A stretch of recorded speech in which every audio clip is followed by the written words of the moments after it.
Hey, what's up, everybody? We're back. Hope everybody had a great Memorial Day. The Sully Squad is back here. After last week off, a lot happened in the last week, Philadelphia sports-wise. We know the Philadelphia Phillies are now the best team in baseball, or at least record-wise. The Flyers hire Rick Tocchet, taking a blast from the past, hopefully, and getting Tocchet, maybe bring back some winning ways.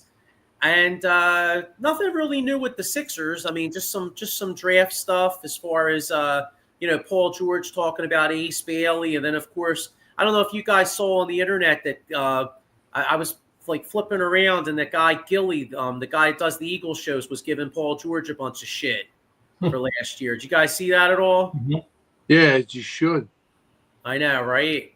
So that, and then a little later in the show, I wanted to get into, Saquon Barkley made a comment saying that the Eagles are possibly the, one of, if not the greatest team in the last 40 years. And it kind of got me to thinking, maybe they kind of are. I mean, if you look at the numbers and how they won 16 of the last 17. So we'll get into that too. But I got my usual cast here. I got my man, Jeff, right to my side. What's up, Jeff? How you doing, man? Good. How are you? How you doing, Sean? What's up, man? Chilling. Yeah, I'm doing good. I had a great. Hopefully, everybody had a great, Memorial Day, week, 3-day weekend, and great time, great barbecues, and all that stuff. And then right below Jeff and right below myself, I got my man Sean Kilrain. What's up, Sean? How you doing, brother? Not much. I'm holding you guys up, man. How's it going? I got you. I could see your muscles I could see the muscles getting bigger right now. What do you know what I mean? Like I think the Eagles are in OTAs this week. Now Sean's in OTAs getting ready for getting ready for more lifting, you know what I mean? Waiting for that call.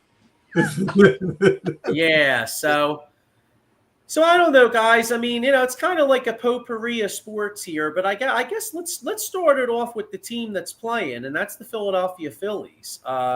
Phillies playing some great baseball. I mean, they had a 9-game winning streak, and then some people could say they beat some shitty teams. I mean, they did, but I'm not going there. Hey, you play who you play. Yeah.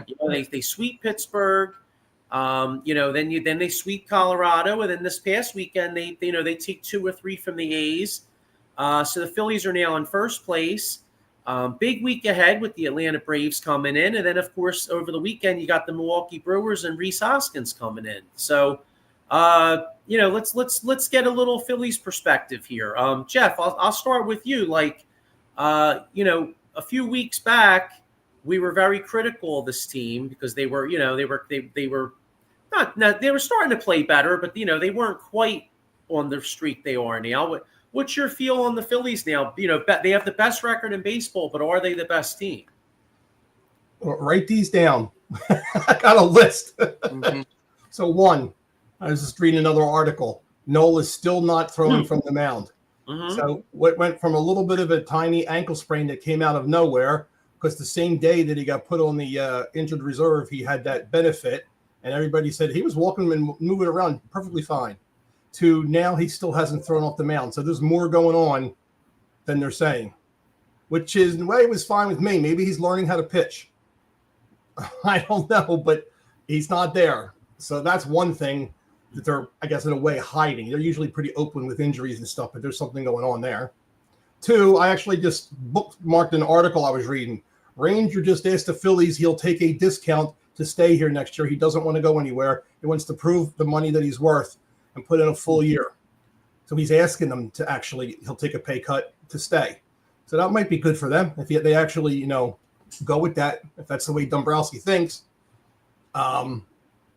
They do need somebody. Romano looked good a little bit in there, but he went to his old ways again.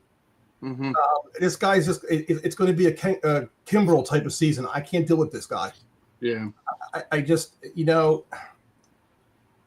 I just can't deal with him. I have to put it mildly. He comes out, don't know what pitcher you're getting. Yeah.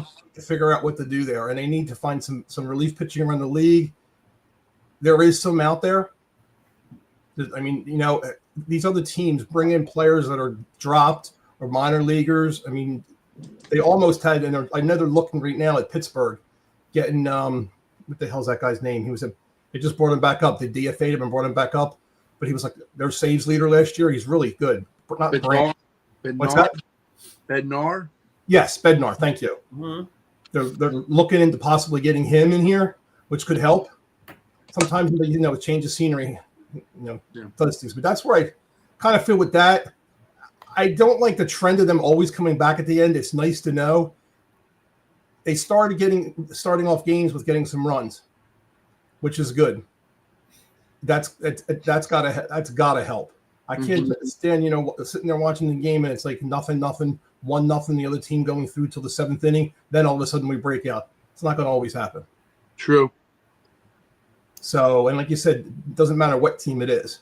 You get up against a good team, who starts hitting. I mean, first pitch, first at bat, he comes back from injury, and Acuna hits a home run. That's already got me worried there. Their pitching isn't that great, but that's got me worried there. Right. Yeah. And you touched on the relief. I mean, like we said, it's been 2 weeks since we've done this show. Well, in that time, Jose, the big news about Jose Alvarado getting suspended came out. So now, So I mean, I feel like the Phillies already needed at least 1 or 2 relievers. Now without Alvarado, I mean, he's suspended 80 games, but the big thing is he's out for the playoffs. Yep. That's a big. So, and then you brought up Ranger Suarez. Word is too that some of the players are very angry with him. That's not good. Well, usually the Phillies stick together. They seem like the guys that are here stick together, but there's angry players at him. That's not good. No. Well, you bring up a good point. Speaking of Jose Alvarado, because I usually text Joey with it. I think I sent it to him. Alvarado, when he got word of the suspension, he went to his locker, gathered up his things, and left. So he didn't say nothing to his teammates. So it's kind of like, look, I screwed up, but he didn't defend himself, to say, look, I let you guys down, like Joey and you were saying, for whatever reason, towards the end of the season or whatever we go, it's like a slap in the face, kind of, which it would kind of piss me off too, man, because I want you to, I mean, accountability, you know what I mean? Yeah, I effed up. I take full responsibility. I let you guys down, so be it, and some guys would. And he is a big part. Talking about that, Sean, he is a big part because remember those necklaces that he made for all the players and they were all wearing them. It was he was like that guy, another one of those guys in that group, and they were wearing them and they seemed to have, a good camaraderie together that way. For them to be kind of a little pissed at him, that's taking it personal. That's where I think that he might be gone. He might not pitch another game in a Phillies uniform. We'll see. Remains to be seen, like you said. Yeah. Yeah, I mean, I put myself in those players. I mean, it's like anything else. Say we're on the Phillies, and it's me, and I mess up. You know what I mean? Like, I don't know. I would like to think I'd have the balls to call you guys in the dugout and be like, look, fellas, hey, I got to keep it real, man. I really fucked up. I mean, I've been battling a weight problem. I was trying to lose some weight. I took some shit. And I should have been more careful, and I took some shit I shouldn't have taken, and now I'm screwed. I'm really sorry. Like he kind of. Here's my question right there. If I can interrupt that. Here's my question: don't the trainers or whatever for the Phillies, Flyers, Eagles, all the teams, their medical staff They should know everything about these players, what they're taking and everything, and then it should be reported. I don't get how these players, if they are going behind their back or what they're doing, because they never really come out and say, "Oh, well, I did this," without them knowing. Do your doctors know? Are they trying to sneak it through? What the hell's going on? Yeah, there's stuff out there like I guess, so be it, I believe, a list, what to take, what not to take.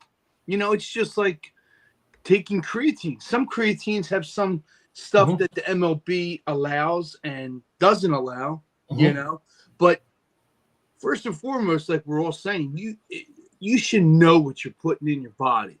Right. You know what I mean? Remember Chooch got suspended for Adderall? He put it because Adderall is a masking agent for what? Steroids. And the thing was, he was allowed to play. If his doctor would have told him one day before he actually went up to bat and played in the game, it would have been fine and he wouldn't have been suspended. But because it wasn't reported, I mean, I hold Alvarez 100% accountable. Oh yeah. But what about the doctors and the team? I mean, what goes on behind the scenes? These guys always get off. Well, just like you said, Jeff, he might have did it behind the scenes. Like, you know what? Joey, Jeff, keep this on the low. I'm going to take this. Yeah. Hoping, playing craps that you don't get caught, but you did get caught. Yeah. And then, on another note, like you were saying about the relievers, I seen a thing this morning before I went into work. Brad Marsh gets traded to the Guardians for Cade Smith. Cade Smith. Sign me up. Do it.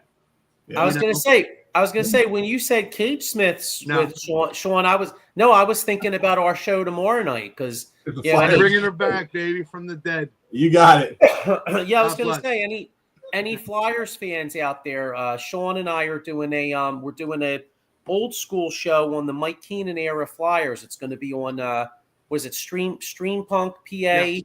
Streampunk PA, but we're gonna have special guest Brian Prop and Lauren Hart. We're going to be on tomorrow night. So tomorrow night at 6. Make sure you check it out. We're going to get in the DeLorean, baby. What's that? They get in the DeLorean. I know, right? I would like to ask Brian Prop a twofold question. One, do you think the shot on you from Chris Chelios into the boards was a cheap shot that broke your jaw? And two, what do you think about your teammates not coming to your aid and Ron Hextall beating the living shit out of Chelios after the last game when they lost it? Absolutely. I'm curious on that because that is exactly what happened. Not one person touched Chelios, and Hextall had to be the one to go after him. I want to know how he really feels all these years later. Yeah. That's my question to him. Yeah, well, you know what? You could ask it tomorrow night if you want. So, but anyway, and we'll get it, and we'll get into some Flyers. Yeah, we'll get into some Flyers too. But So that's the bullpen. The Phillies need some bullpen. So we'll see what happens. I mean, and I almost wonder, like Andrew Painter supposedly, they're ramping him up to come up to start. Yeah. But for the postseason, do you guys remember the year we beat Tampa Bay? I think Tampa Bay called David Price up, and he came out of the pen. Yeah. So I'm wondering in the Dombrowski's got to do something for the regular season because we need help for bullpen in the regular season. But I'm wondering if in the postseason maybe they could, maybe you could slide Suarez to the bullpen, or I hate to say it, Jeff's favorite player, Aaron Nola. Like if I'm starting a playoff rotation right now. No matter, even though he gets paid a lot of money, Aaron Nola's not in that. Yeah. Like if the playoffs started today, my rotation is Wheeler. I got Wheeler, Luzardo, Sanchez, and probably Suarez. Honestly, unless I want to move Suarez to the pen, then maybe I would. Maybe I only go 3-man rotation. I'm not sure. I was listening to 94, listening to some analysts on there, not the actual co-host there, and they were saying that the Phillies could possibly bring Painter up and put him in the bullpen and not start him as a starter. Let him get some throwing in the league just to get him some extra innings. Put him in as a pop starter instead of using Walker. Get him into that way, or Abel, and then possibly going into the postseason with one of them in the bullpen for long relief, or if they need somebody, they get hurt, then they have a pitcher who's been in the league long enough and can, if you need to put it for a full game or whatever, kind of like with Suarez, like you said, with Suarez, what we did with him, he'll come out of the bullpen. But depends on, I don't know if you want to ruin Painter and throw him in that way. That's the thing. You don't want to do like a Jesse Biddle. Yeah. That always comes to my mind. I even said it to Joey. Highly touted prospect, Germantown Academy, local kid. Yep. Amaro kept him in the minors for so long instead of getting that prime opportunity, which we're talking about Painter and Abel. The time is now, just like you said, tinker with it, but be wise about it. Yeah. Find his niche, find out where he is. Is he a starter, middle reliever? Sky's the limit for both of them, but you don't want to screw them up. Yeah, that's the big thing.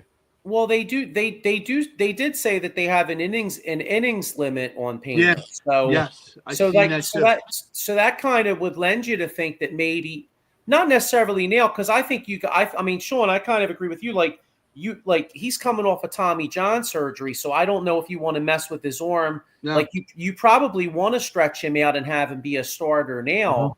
But in October, many teams put starters in the pen. So if maybe in October he comes in and they just tell him, hey, look, you know what? You're coming in for 2 innings, fire away. And the next thing he fires away 98, 99 mile an hour fastball, with like a killer split.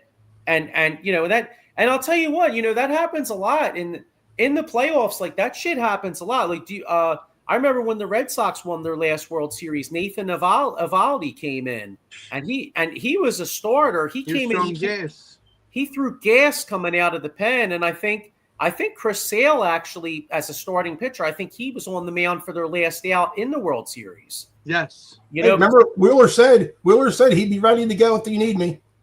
Yeah, so I mean, but that's all in the playoffs though.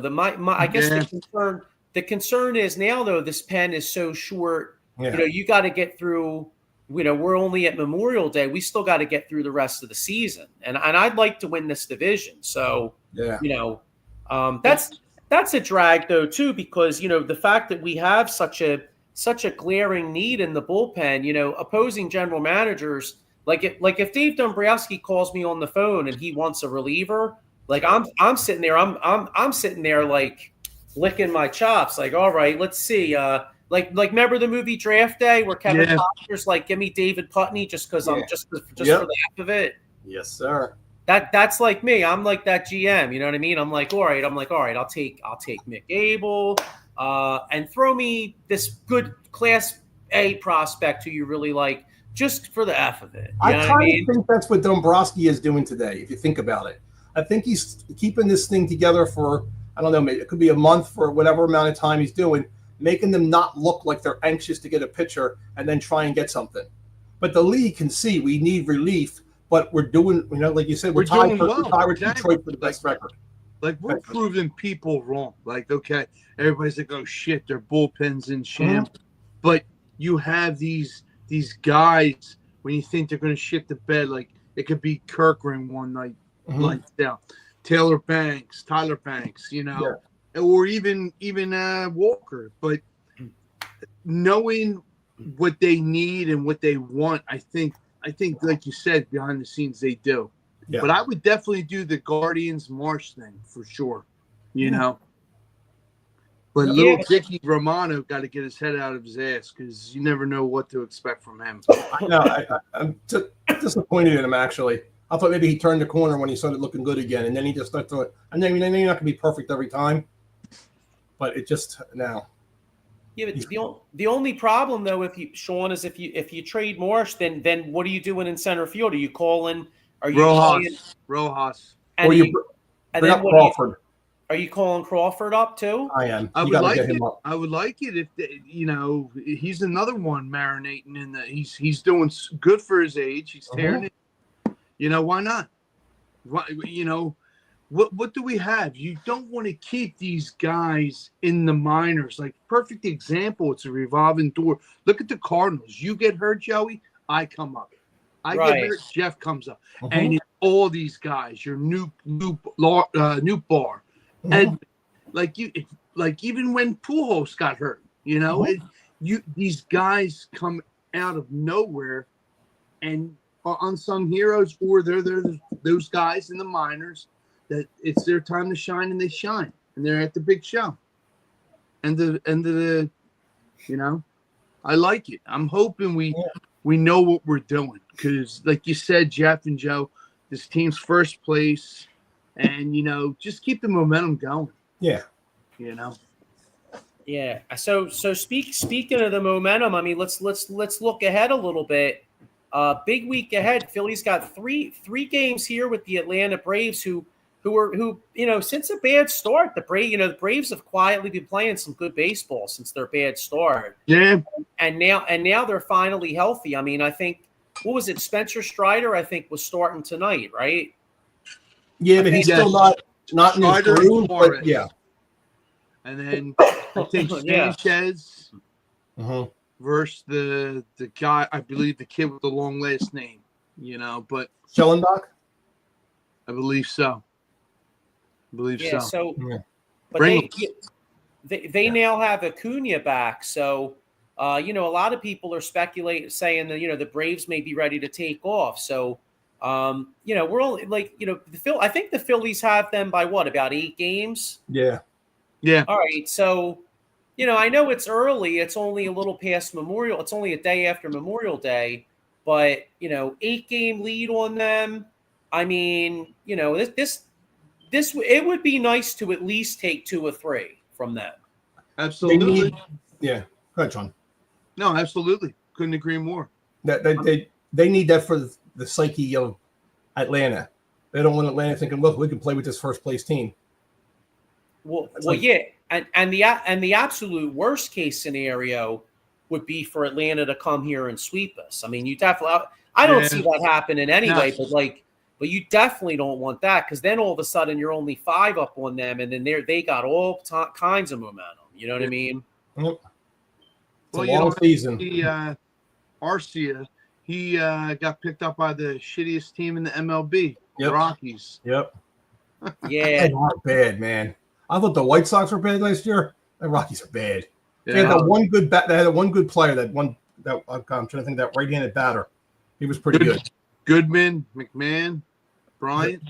Was it Baker? Tovar. Yeah. That guy seemed that guy was a hitting machine. Yeah. Shortstop. He's definitely an up and coming player. Other than that, phew. I'm wondering. You mentioned. I mean, it's funny because you just mentioned. You mentioned Colorado. Yeah. The White Sox, they blow. Who else blows? Pittsburgh blows. Oakland sucks. You know what I mean? So it kind of gets you thinking. Is there anything MLB can do, short of because it doesn't seem like they're ever going to do a salary cap, but they almost need to do something to make some of these teams more competitive, don't they? Absolutely. Do something. That tax over the amount, and you got to pay more money. Yeah, that money to go into the teams that are lower, that don't have that kind of money. Oakland doesn't have that kind of money. Colorado doesn't have that kind of money. I mean, you can look at the fans and the thing. I know it's because they stink, but I mean, look at Oakland Stadium. It's a AAA stadium. Yeah. Sacramento. Yeah, absolutely. I mean, something's got to give.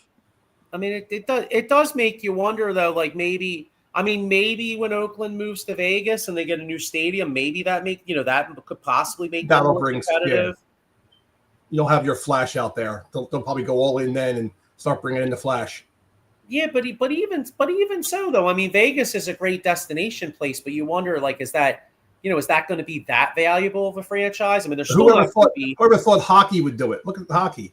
Right out of the gate, their team went to the playoffs. They've made the playoffs, unfortunately, more than the Flyers have, and been in the Cup more than the Flyers have. Yeah, it's amazing how you get those supplemental drafts. Let me take Joey. Yeah. Take you. you know what? Let me get this guy. You know, he's probably going to retire, but I know he has maybe one, maybe 2 good years, and the rest is history. You're right. The Golden Knights. Who would have thought? Yeah. But you know, that comes with another thing: good GM and good front office. They know what they want, players, personnel, and it's almost like Moneyball. In a way, it's almost like Moneyball. How they analyze the players. You laugh at it. They're a brand new team, but they got seasoned veterans. Yeah, they got seasoned veterans along with a bunch of cast-offs that didn't do well in their city. But they are good. Yeah. And they came together and said, let's show these people what shit we can do. And look what they did. They're always there. Exactly. And it, like you said, Jeff, even look at the goalies. You're like, damn, this goalie. And sure enough, these goalies are lights out, man.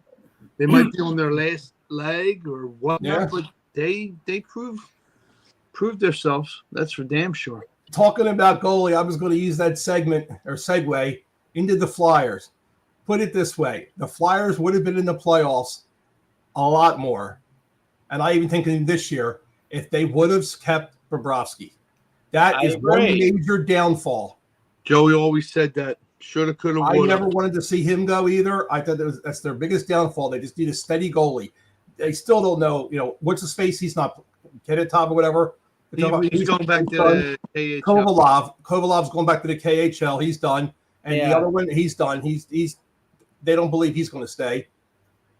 They were talking about that. Urson's probably going to be the backup. So they're saying we got to pick up a couple goalies. They're actually waiting for the playoffs to be done. They're looking to try and get Skinner from Edmonton. Because they have another goalie who's just as good as Skinner as the backup who could be a starter. But they know that they need somebody in there to stop the freaking puck. Because the Flyers' future goalie is probably the real young kid that's in Russia. I think he's like 2-3 years away.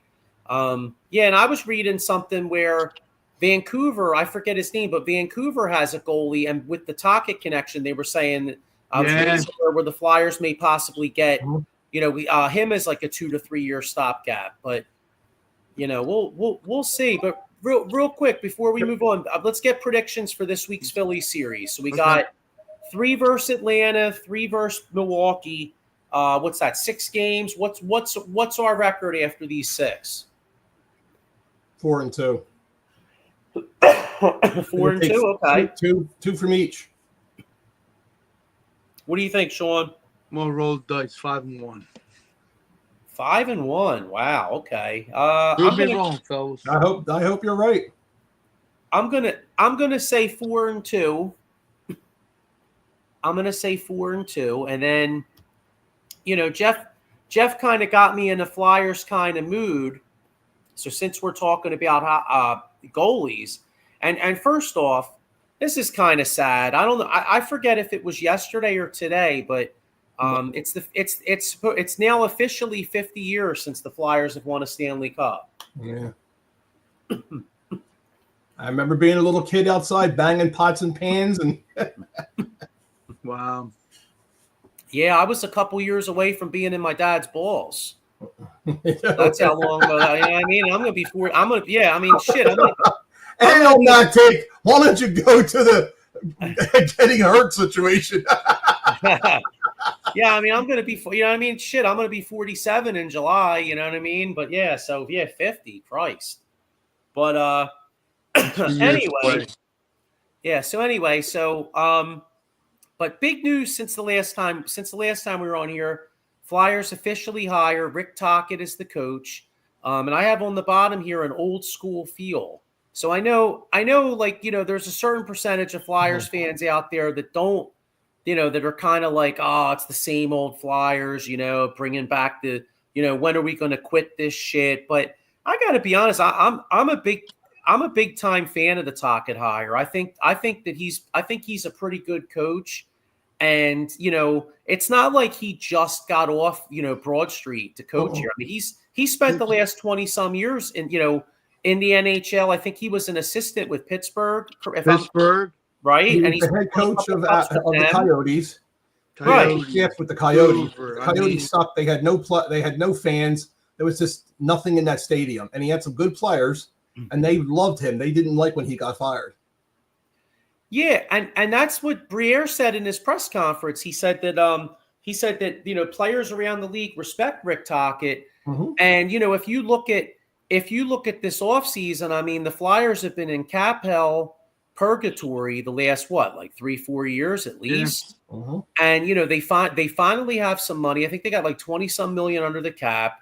They have tons of draft picks. So I mean, this is the year I think that Briere needs to strike. Although it is kind of funny. I was reading an article that said that actually the 26 offseason, there's all kinds of free agents. But I don't know. I have patience, but I kind of want to at least compete for the playoffs next year. You know what I mean? We were there for a longer period of time this year than people think. People just wrote off the Flyers, but on the site I have one here where it has sports, it had a little cloud on it. And on the cloud, it had all the teams, and it said, "Come join us." And it had its arms reached out like it was God, but it had the next team that was going to be out of the playoff hunt. And the Flyers were late towards the end, believe it or not, of going into that cloud. It's kind of interesting to look and see. They hung around for a while. Now they're young guys that they like. And one thing I was reading that was interesting is Travis Konechny, good player, been around for a while. He absolutely loves Tocchet and the way he coaches and what he's already talked to the team and players about. He's 100% on board. And I don't remember the defense, but one defense from the Flyers said the same thing. He's going to change this thing around, and they have this new energy that they feel inside. Somebody that played the game hard and came up and really wasn't somebody that they expected to play as well as he did. And he came to the Flyers. He was just a kick into the Flyers, and he became a great player. But that was with Brindamore and all those guys. Those guys just came together themselves. Yeah, I mean, Tocchet was a 6th-round draft pick. Yep. So, and he just looked like it was going to be a bruiser, but the guy could score. It was, yes, tough. It's the same as with Berube. And look what Berube's doing. Toronto's done. Toronto's never going to make it. I don't know why. Yeah, I feel bad for Austin Matthews, but. Yeah, Toronto's Toronto's almost like the Cowboys of hockey. You know what I mean? People always talk about them. They're always good, but they just don't don't win. You know what I mean? Yep. So in the Cowboys case, let's hope that continues. Yeah.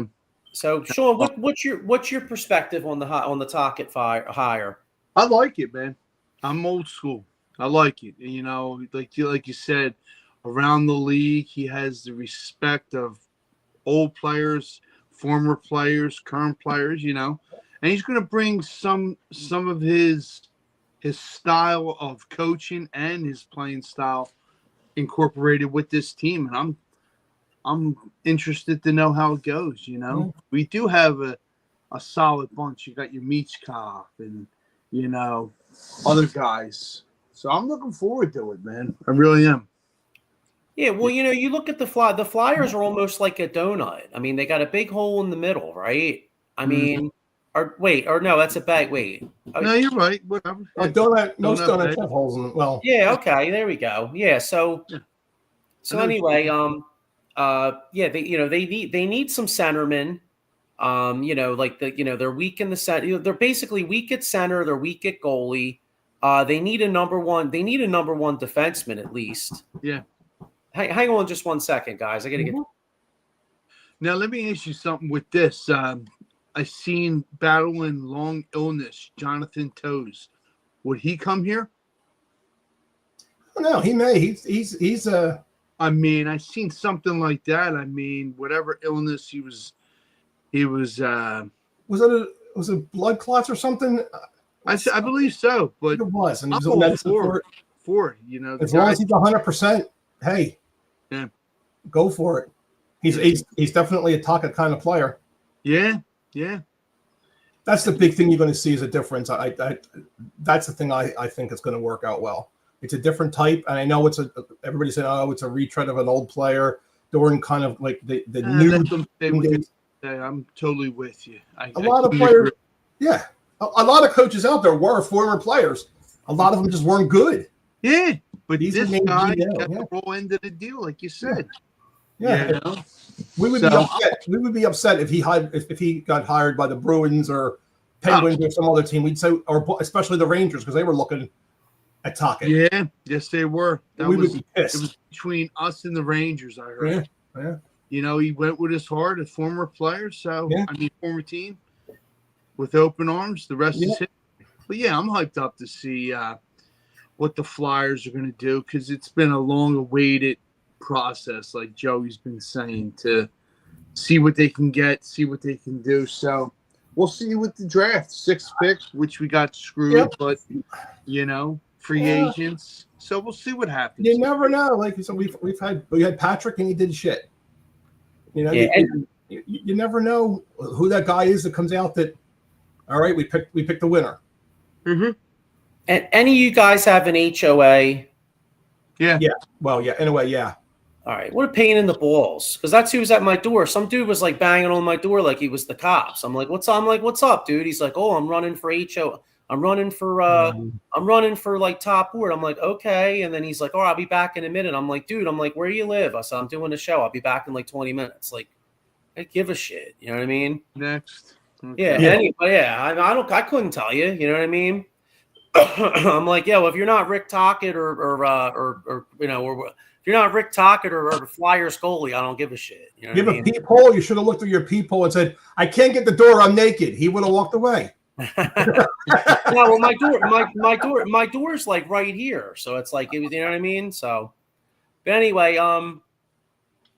yeah. So I know it'll be interesting. It's going to be an interesting off season for the Flyers. Yeah. I mean, with all this money, hopefully they sign somebody. You know what really hurt the Flyer? The Carter Hart situation really killed the Flyers. You know, they thought we finally had a goalie. You know, they were just talking about that. So. That case is finally going to court. They're finally opening it up. At first, they were going to have it as one case. Now they're doing it as individual, each player. So that's a little bit interesting now, and things are starting to change. And they're saying there might be a couple of these players that are kind of going to get, oops, we made a mistake and you had nothing to do with it. They're going to have to come back in hockey if they want to play. They've been allowed to practice and things like that, but not in the United States or in Canada. Where they're at is where they're at. And people were asking, could Carter Hart possibly come back to the Flyers? I liked Carter Hart when he was younger, if that makes sense. I don't think the Flyers wouldn't bring him back. He's done. Yeah. They gave him the goodbye. They gave him the goodbye. I don't know if he would work in the league anymore. I don't think we would bring him back because those 4-letter words, and all that other stuff, it's pretty big. Yep. And a lot of organizations don't want that associated with the organization, the team, everything from front to back, because it almost kind of smudges the city, the team itself. So look at Trevor Bauer. All this shit. Now, Trevor Bauer's not an angel, but he didn't do it. She came out and said it was just, she lied just to get him back. Yeah. But now he's totally. He's in the Mexican league. In Japan. League. He's in Japan, actually. He's in Japan again, and he's actually doing horrible, and he's thinking about retiring at this point now. He's like, nobody wants me. Nobody's going to sign me. What's the use?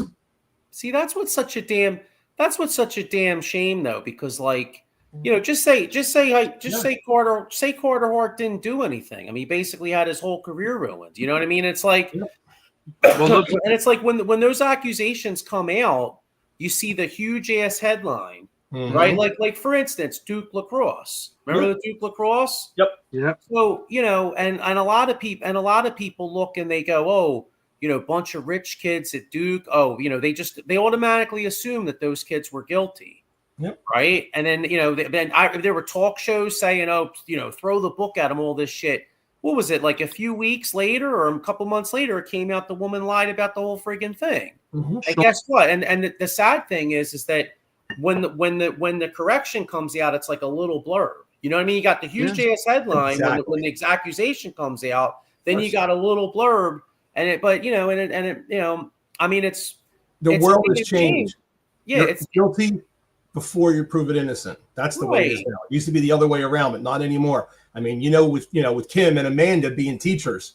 Oh yeah. One little boy just goes home and said, "Mommy, so and so touched my arm," or "How they touch your arm," or whatever. I mean, I know, I've always told Kim, don't even touch the kids, because sometimes the kids want to come in and get a hug, and she has to say, "No, you can't."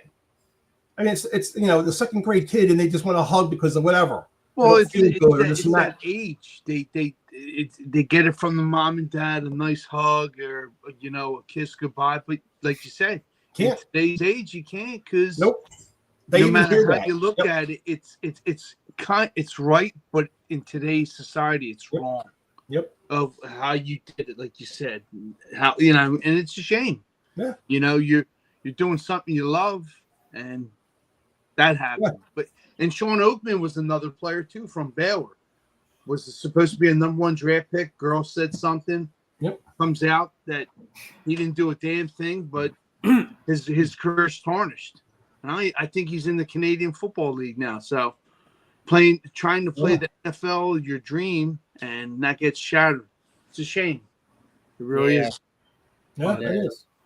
But yeah, I mean, hey, that's a shame. And then, like we said, it's a shame. It's a shame that the Flyers have been, five straight years of no playoff hockey. I mean, so it. All right, so you know what? Let's. All right, so they hire Tocchet. They're going to make some moves in the offseason. Hopefully next year, but hopefully by this time next year, we could actually talk about playoff. About playoff games. Mm-hmm. Yeah, well, playoffs. The Flyers did something weird. I'm still trying to find more of the story because they haven't released it. But Ian Perrier, the head coach, AHL. So they fired him, and then they rehired him back today as what do you call it? An ambassador, director of scouting, directing of scouting, and something else. So he's not going to be the head coach, but he's going to be director in scouting and player personnel. That's what he is. So he's going to be the one knowing, what players good, bad, all that kind of stuff. So, guy's a smart guy. He's been around the league. Hopefully, this guy can help and see, maybe somebody on a team that's not doing so well. This guy can do well on our team. He fits the type of game that we play. Yeah. Hey, I'll tell you what. When I think of Ian LePerriere, I think of a tough son of a bitch that actually took a puck in the face. Yes, I remember. To anybody else out there, you'd be freaking dead practically with that. You know what I'm saying? Like, you get hit with a puck in the face, or you get hit with anything. Well, if you're out there in the world and hey, somebody hits me with a puck and I'm out of work, guess who I'm going to call? I'm going to call my man Jason Fine, a.k.a. Attorney Big Al. Motor vehicle accident, slip and fall, workers' compensation, or, like I said, personal injury claim. He's got 3 offices throughout Pennsylvania, New Jersey, 1 in Philadelphia, PA, 1 in Cherry Hill, and 1 in Pittsburgh. And, LePerriere, he could have called him because, if memory serves me right, I think that was up at the Meadowlands versus the Devils. Yep. Yeah. Yeah, that was during the 2010 Cup run. I mean, shit, that was the last. Wow, isn't it sad? It's 2025, and that was the last time that we made a legit Stanley Cup Finals run. We haven't made it past the I think we only made the second round. 2 years later, 2012. After that, 2020 we made the second round in the COVID year. We lost to the Islanders. Right. Man, this team. Come on, Tocchet. We would have had a cup the year that Lindros was hurt and Scott Stevens knocked him on his ass. I agree with that year, because who was it? I'm trying to think who it was that was in the cup. But we had a 3-1. It was Jersey beat Dallas. Right, and Dallas was not that good. That was we would have beat Dallas. We would have beaten Dallas big time. But Eric Desjardins was a great defenseman, but he was an asshole too, because he's the one who got a meeting together outside of Lindros and said, "We're not going to protect this guy. He just comes and steps in here when he wants to, and he's on the playoff team." Because remember, he wasn't playing at all until that game. I remember that game, and he scores the goal. Scores 2 goals. We're winning. Yeah. And then they let him get hit and didn't do a damn thing. Not one person went over there to help him up.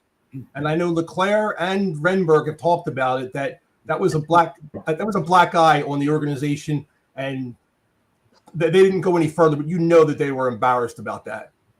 It was a day. Yeah, because we were like you said, we were up 3-1. 3-1, and we lost the series. Yeah, 3-1. Devils came here, beat us in 5. They kind of kicked our ass at the Wells Fargo, and then the Flyers went up there. Lindros came back for Game 6 up in Jersey. He was the best, like you said, he was the best player on the ice. Yep.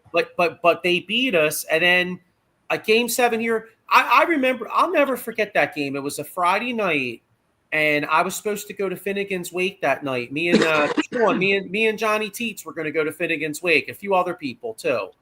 And we're all we're like, all right, Flyers going to win this, John. We're going down Finnegan's. We're going to celebrate. I mean, shit, I was only 21. I was going to be 22 in July, and dude, you could clearly see like as soon as Lindros and the Flyers wound up tying the game up later, but like, and the Stevens hit was in the first period, but like as soon as Lindros got jacked up, like the whole it was like the crowd was just silent. You know what I mean? It took the crowd out of the game. Yep. And that was rough, man. I didn't even go out that night. Like afterwards, we were like, I don't even want to go out. On a better note, let's talk about what Saquon feels about this. Oh, okay. Yeah. You know what, Sean? Good call. Yeah, because I don't want to talk about Scott Stevens, Jack, and Lindros up. Let's talk about a Super Bowl champion team. Damn right. All right, so Saquon, what was it? Saquon said that the Eagles were like, what was it he said? I think he said like something like the Eagles should be up there with the best team of the last 40 years, something like that. Mm-hmm. Yeah, basically. Player for player. Yeah, I have to admit, and I don't mean to sound like a homer, because normally, when you talk about the Eagles, you would, you kind of be like, ooh, I don't know. Even objectively looking at this, I'd say they probably are. I mean, they're one of 4. What is it? This 2024 Eagles, the 2017 Patriots, but they didn't win the Super Bowl. The 84 Niners, I think, and the 85 Bears are the only teams in the NFL to win 18 games in a season. Wait, hold on. I got somebody on the phone. Oh, it's Patrick Mahomes. He said that. And Jimmy I go with on the other. I go with. And he said, the Legion of Boom, the year they kicked the living shit out of Peyton Manning. Yeah. They completely dominated that game. 51 to whatever it was. They just, that was done. First quarter, the game was over. Steelers over the Cardinals. Like, look at that team. I mean, just going teams. But yeah. Yeah, sorry, Patrick.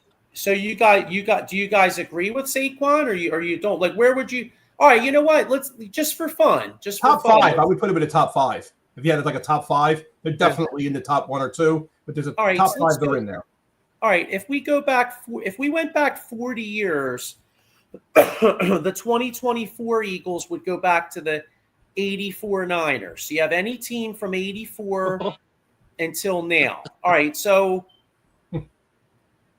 You know what was a hell of a team? The 89 Niners I would put up there. They beat Denver's ass like 55. They kicked everybody's ass too. They had Roger Craig, Rathman, Rice, Owens, right? Yeah. They didn't have Owens. No, they didn't have Owens. They had Craig, John Taylor, Jerry Rice. Yes. Yeah. Yeah, Penn Sawkins owned John Taylor, right? Yeah. Yep.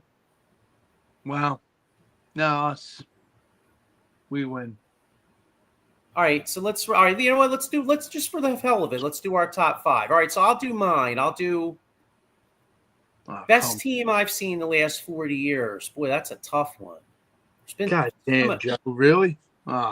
There's no, not the Eagles. I'm saying, I know that. I'm just saying, you got me in my Rolodex looking like. All right, I'm gonna say the 89 Niners were probably the best one because that was Montana. That was like Montana on his shit. I mean, Montana. That was Montana in his connection. Yeah, bing, bing, bing. Yeah, like. So I'm gonna say 89 Niners number 1. For 1 year, I'll say the 85 Bears just because they had the best defense probably. 85 Bears. 3. You'd have to put the Eagles in around 3. No. Now you got me Ravens. Yeah, but the Ravens' offense sucked though. Like, Yeah, that was defense. I'm thinking, you know me, Joey. I like defense. Yeah, damn. Oh. See, I'll go Bears 85 second, just because that was an all-time defense. Now the Ravens defense was all-time too, but I think the Bears offense was a little better. Yeah. I'll go, you know what? I'll go this Eagles team third, because if you look at the numbers, I mean, their margin of victory in the playoffs is as good as any team's ever had. They had like a plus, like, I think 56 point differential or something like that. Yeah. Next team, you know, we should just throw this in instead of your top five. Patriots. Yeah, which one though? The one with Tom Brady, a quarterback. Yeah, I know, right? No, man, Drew Bledsoe, man. You know what's funny? The best Patriots team was probably the one that didn't win. You know, the 07 Pats were probably their best one. They were at least they were the most explosive team. You know what? Yeah. You know what I'm saying? Yeah, but they didn't win though. Yeah. How about, you know, I'm sorry, I'm a homer, but I got to throw Seattle in there. Seattle had that one year. I mean, the Legion of Boom was there, and they should have won the next year too. No, but their offense was Sean Alexander, or not? What's his face? I'm sorry, not Sean Alexander. Marshawn Lynch. Marshawn, right? No, you know what, Jeff? I kind of agree with you. That was because that was a really good defensive team, and they were good offensively. Yep. You know what I mean? Like, Russell Wilson did enough to win. You had I keep wanting to call him Marion Barber, but I'm saying it's Marshawn Lynch. Pittsburgh Steelers. Beast. Pittsburgh Steelers. Yeah. You know what? I hate eras. I guess in a way, picking the teams, there's different eras of football. You think about it. But the way Joey got me thinking is offense. Roethlisberger, Hines Ward, Bettis, Heath Miller. I hate to say it because I hate both teams, but 91 Redskins and 92 Cowboys almost, kind of have to be up there. I mean, you look at that 91 Washington team had one of the all-time best offensive lines ever. Yeah. They had a really good defense. They had a really good running game. They had the posse at wide receiver, Gary Clark, Ricky Sanders. I don't know if you have it or not, but there's a site that you can go to where you can feed in the name or the year of the team, and they play each other, and it spits out who they believe would win. It's been out for years, and they did that for baseball and other things like that. They put it in there, and I know football has it. You put the year of the team against another year of a team to see who would win. Because I remember it was really big when they did Tyson against Ali. And they had Tyson winning, which caused a big stir. Oh, get over it, dude. The dude punched. Oh, don't even. It's a computer. That was AI before the AI we have now. Tyson bite Ali. Is that why they were in? I guess. I don't know. I bit his shoulder. Hey, I'll tell you what, though. When we were kids and having the hot box, there was nothing more exciting than watching a Tyson fight, though. Yeah, it was. Story for you real quick. Yeah. Go to Brian's buddy's house, Steve Murray's. Dad has cable. Wink, wink. Yep. I remember Steve Murray, man. Steve Murray was cool. Yeah. Mike Tyson versus Cooney, and he just got out of prison. I'll never forget. It was in the summer. We're all getting ready to watch it. Tyson walks out. They hit gloves. I sit my butt on the rug floor. Boop. It's over. Tyson knocked him out. I'll never forget Steve Murray's dad's like, I paid this much for this. I was like, what do you expect, man? It's Tyson. It was like $89 or something for the pay-per-view at that time. Yeah. It was like $40 was a lot. We had the hot box off the Tasty Cake rail, so we had the hot box. I don't know what you're talking about. Never mind. Huh? We have no clue what you're talking about, Father Sullivan. Oh yes. I bless you. I was thinking about this during the week. We should add something to the show. We should have a winner. Like a winner and a loser. It could be from any sport. Anything. Winner and a loser in sports. Like who's the the winner of the last 2 weeks, and who's the loser, like a loser who does something, says something. Is Okay, that's good. Now you got me thinking. I don't know who did something stupid. I'm trying to think. Well, how's the New York Knicks fans feel? After throwing trash on dude, and you were down 2-0, but now you're 2-1. Yep. You got Alvarez has to be the loser since we went last had a show. Yeah, Alvarez is the loser, and absolutely winner. Yeah, winner. You know what? I know. You know what? Oh, I forgot to talk about this. The winner, Jeff Lurie, man. Did you guys hear? Guys hear? Jeff Lurie dropped. It was great. Jeff Lurie dropped his balls in that owners meeting. Like with Roger Goodell. Exactly. Yeah, he went in that John, and was basically like, hey, you know what? Like, you guys can ban this play, but like, you're just doing it because we perfected it. And if you do ban it, then hey, you know what? Then so be it. We perfected the play, and it's so good you had to ban it. Did you hear what the one line that he said in there about wet dreams? Oh yeah. They were all over that on the talk radio because they were saying those guys are so old in there, they probably don't have wet dreams. They're all dusty. Hey, you guys, Kelsey too. I mean, Kelsey comes in. Here's my problem with that whole situation. Okay, we got it. We got another year of it. That's perfect for us. You know what's going to happen? The first player for the Packers or for any of the teams that didn't want it, it's going to come out injured. They're going to say, "See, we told you." It's going to happen.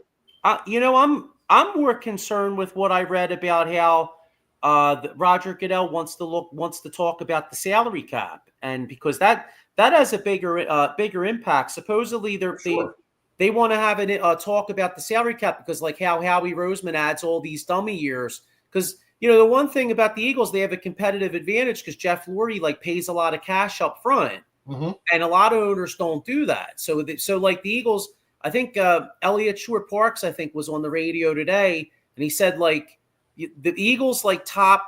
I forget who it was. It was like A.J. Brown, Saquon, Jalen Hurts, Lane Johnson, whatever it was. A bunch of the Eagles' top players should probably count for $200 million against the cap. But the way the Eagles do it with Howie Roseman and with Jeff Lurie, because Jeff Lurie deserves credit, they structure the contracts where it only counts for 110 or 115 million. So here's what I say to that. Boo-hoo. Yeah, exactly. They found a way to beat the system. Let them do it. It's illegal. Yeah, but the only problem is, though, if they change the system and if they take that away, then it takes away the Eagles' advantage of having an owner that's willing to do that. They keep tinkering with this game, and they're going to be taking away these games. They should look at what Lurie does and Howie, and then incorporate it on their damn teams. Exactly. We have a game. We have the knowledge. We're doing it, and you're not. So, boo-hoo. No, exactly. I agree. I agree with you guys, but I guess the premise of the argument is the owner of the Jacksonville Jaguars can't do that shit, or the owner of Carolina can't do it. You know what I'm saying? Then don't buy the team. Exactly, or sell some of your oil and sell. We almost lost the team. It wouldn't have been Jeffrey Lurie. It would have been Robert Kraft. Yeah. I mean, we were literally hours away from Robert Kraft being our owner and Jeffrey Lurie being the owner of the Patriots. Yeah. That's what was going down. We were getting bought that way. And we were supposedly a day away, 24 hours away from moving to Arizona. Yeah, I remember that. Well, Norman Brayman broke. I mean, I can't stand Norman Brayman, but at least he did something right. Damn right. And Irsay, I mean, I know Irsay, it's a shame he's passed away. Seemed like a cool guy down to earth, and he's the one who took them out of Baltimore. Yeah, well, his dad, but the Irsay family, the Mayflower. Yeah. Yep. Can you imagine? Boy, that just goes to show you how things have changed, though, because that would never happen nowadays. You know what I mean? Like an NFL team moving in the middle of the night. How crazy is that? Almost like Arizona. I mean, there was a lot of word out there, but nobody gave a shit about Arizona. Right now, I bet you if the Florida Marlins moved out, they wouldn't care either because there's hardly anybody in the fan. There's nobody in the stands. Nobody's there. Or Miami Marlins, excuse me. I would say Florida Marlins. There's like nobody there, and they wonder why they can't get players. Well, it's like the Expos back in the day. The Expos were a great farm system for the rest of the league because you couldn't the Canadian dollar wasn't as much as the American dollar, so you'd get Vlad and all those guys up there. Dante Bichette, man. Yeah. Trivia question: who as of like 2 years ago? Who was the last living player or playing player from the Expos? Tim Raines. Who? Tim Raines? No. No. You mean the guy that's playing? 2 years ago, he played 2 years ago and retired finally. He was the last player from the Expos. Ooh. I'll give you a clue. He hit his first home run then, this last season. It's not Bartolo Colon.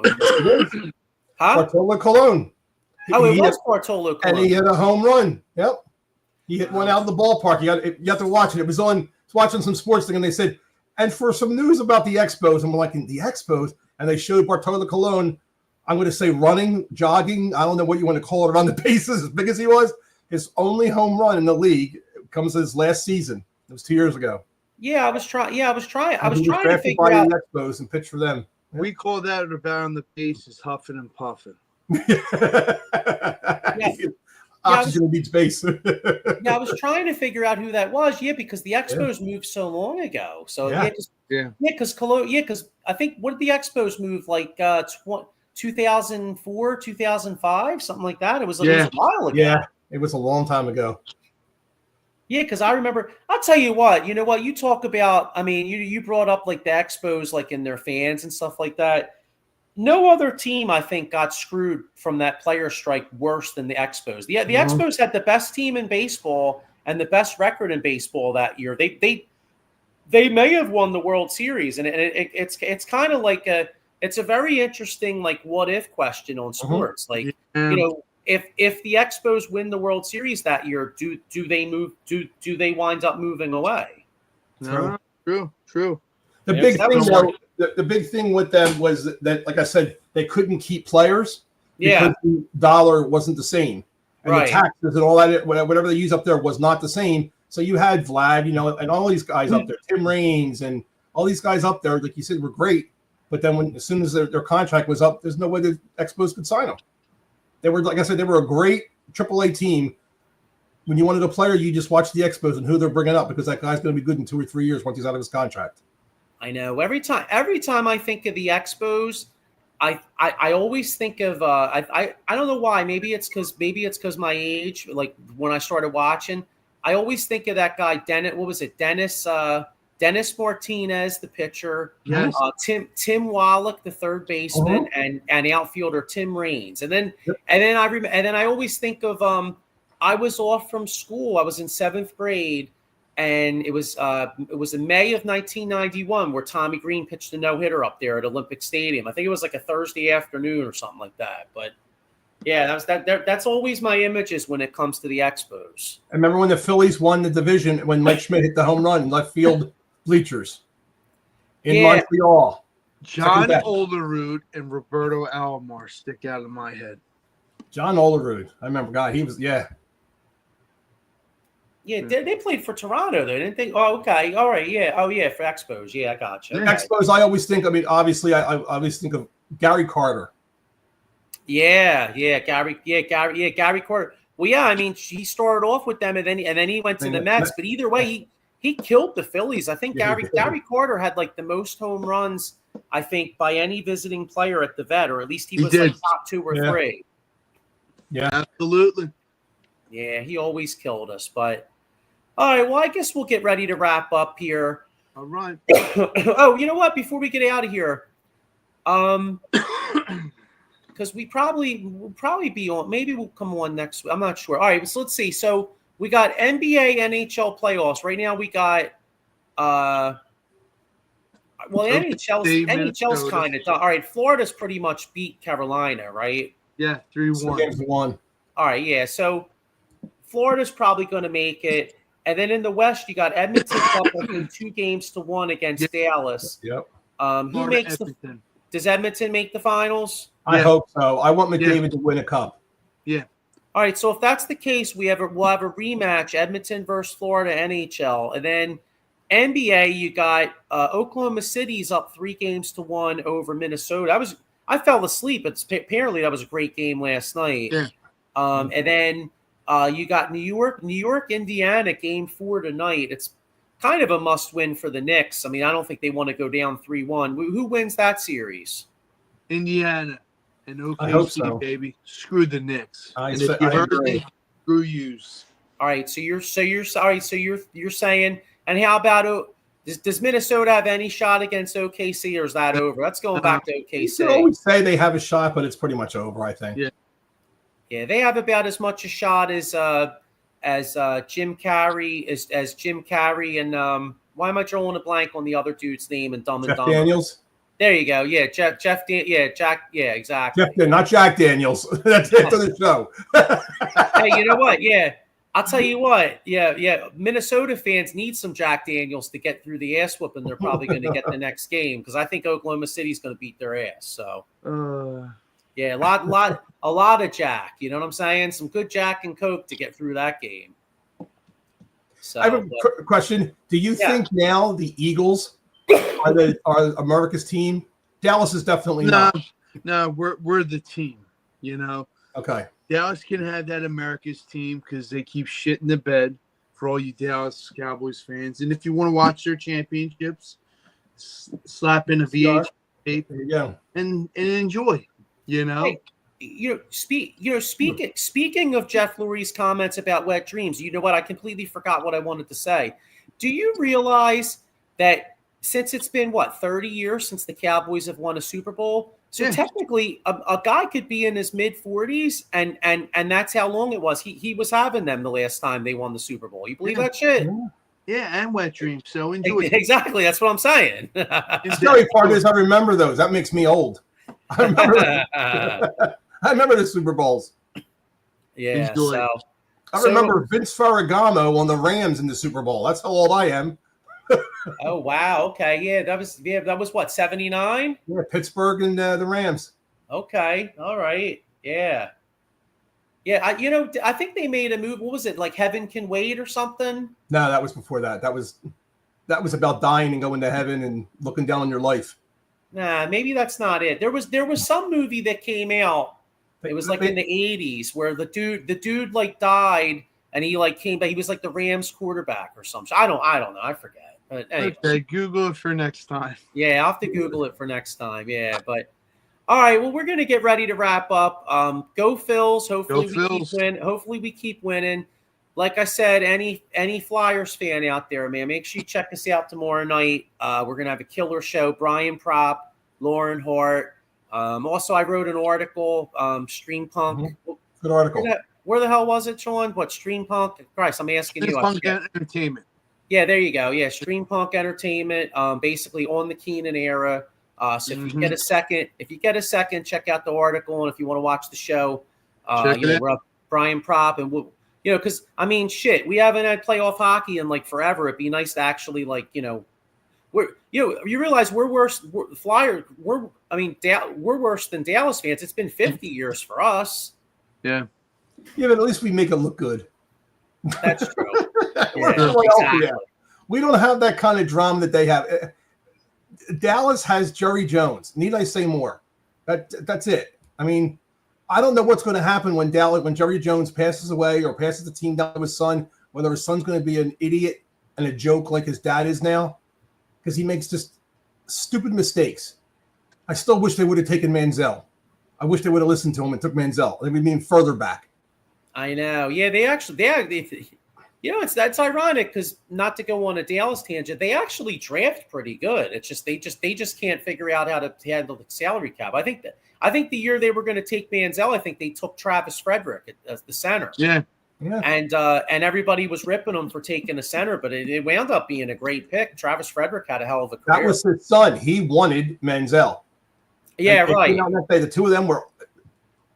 Let's put it this way: they weren't speaking on good terms. He wanted Manziel. That was it. He had it locked in. It was almost like you said, draft day. Vontae Davis, no matter what. Johnny Manziel, no matter what.